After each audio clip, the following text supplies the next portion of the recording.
Hello everyone, welcome back to my channel Unfiltered with Namrata and this is day 10 of Growing Myself.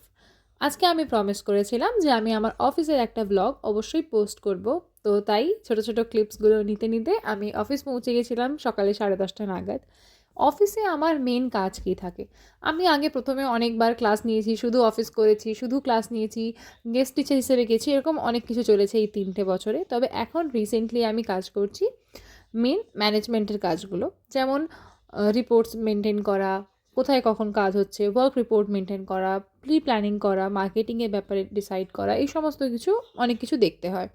তো তাই প্রথমে গিয়ে আমি work report লিখে নিই অ্যান্ড দেন তারপরে অফিসের কাজগুলো স্টার্ট করি। তাতে কি হয় যে রেগুলার কোন কাজটা কখন করতে হবে টাইম ওয়াইজ কমপ্লিট করা পসিবল হয়, যেহেতু অনেকগুলো কাজ দেখতে হয় ওই জন্য। আর এখন মার্কেটিংয়ের টাইম, যেখানে খুব ভাইটাল মোমেন্ট, আমাদেরকে প্রত্যেকটা কিছুই প্রি প্ল্যান করে করতে হয়, কারণ মাধ্যমিক উচ্চ মাধ্যমিকের পরীক্ষার পরেই মেন অ্যাডমিশনের চাপটা থাকে। তো তার আগে সমস্ত স্টুডেন্টদেরকে দেওয়ার গিফট প্রিপারেশন করতে হয়, এক্সামস থাকে তার আগে সময়, ওই সমস্ত কিছু প্রিপারেশনের চাপ খুব থাকে। তাই রবিবারটা সময় পাই সব কিছু গুছিয়ে নেওয়ার। আর রবিবার দিন আরেকটা থাকে এই যে বাচ্চাদের ক্লাস।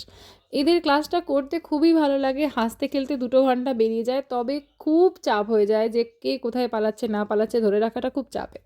তো ওদের পড়া ধরা, রিসেপশনে বসতে বসতে ওদের পড়া দেখতে হয়, ওদেরকে রুমে গিয়ে দেখে আসতে হয়, কিংবা ওরা কোথায় ছুটে পালাচ্ছে না পালাচ্ছে সব কিছু দেখে ফাইনালি ওদেরকে যদি ঘর পাঠানো যায়, ঘর পাঠিয়ে একটু 5-10 মিনিট ওদেরকে মানে পাঠানোর পর বসতেই হয়, তাহলে মাথা কাজ করবে না। তবে যাই হোক, ভালো লাগে। এবং তারপরে আমি বসে যাই, মানে বসে যাই বলতে সবসময় করতে হয় না, বাট মাঝে মাঝে বসে রিপোর্টসগুলো আপডেট করতে হয় 2 দিন 3 দিন ছাড়া ছাড়া। এবং এই দুপুরবেলাটা আমি এখন মনে হয় খাবার খেয়ে নিয়েছি প্রায়, হ্যাঁ, লাঞ্চের টাইমটা হয়ে গেছিলো। এই তারপরে আমি বসে এই ফাইলগুলো অর্গানাইজ করছিলাম, কারণ রবিবারটা সব কিছু গুছিয়ে রাখলে কি হয়, সোমবার থেকে সমস্ত কাজগুলো প্রপার করতেও সুবিধা হয়। এর মধ্যে আমরা মার্কেটিংয়ের যে গিফটগুলো প্যাক করতে হয়, যেহেতু অফিসটা ফাঁকা ছিল, কাজের চাপটা কম, তাই সেগুলোও কমপ্লিট করছিলাম। এবং তারপরে বসে পেমেন্ট নেওয়া, রিসেপশন হ্যান্ডেলিং তো করতেই হয়, কারণ বিকেল থেকে আবার একটু লোকের গ্যাদারিং থাকে, স্টুডেন্টস গ্যাদারিং থাকে, অ্যাডমিশন হতে আসে, এই সমস্ত ব্যাপার থাকে। তো ওইগুলো দেখছিলাম এবং পাশাপাশি কিছু কলস করে নিচ্ছিলাম, পেমেন্ট ইনফরমেশন কল। এক্সামের আগে পেমেন্ট ক্লিয়ার করতে হয়, তো তার জন্য স্টুডেন্টদেরকে কল করতে হয়।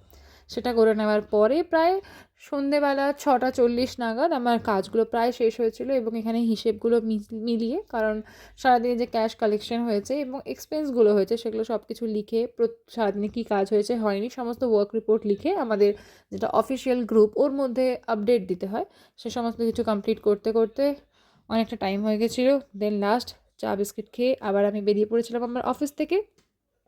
এবং খুব ভালো লাগলো আজকের এই ভিডিওটা করে, জানি অনেক কিছু ভুল হয়েছে, sorry for that. Thank you for watching, bye. আবার দেখা হবে কালকে।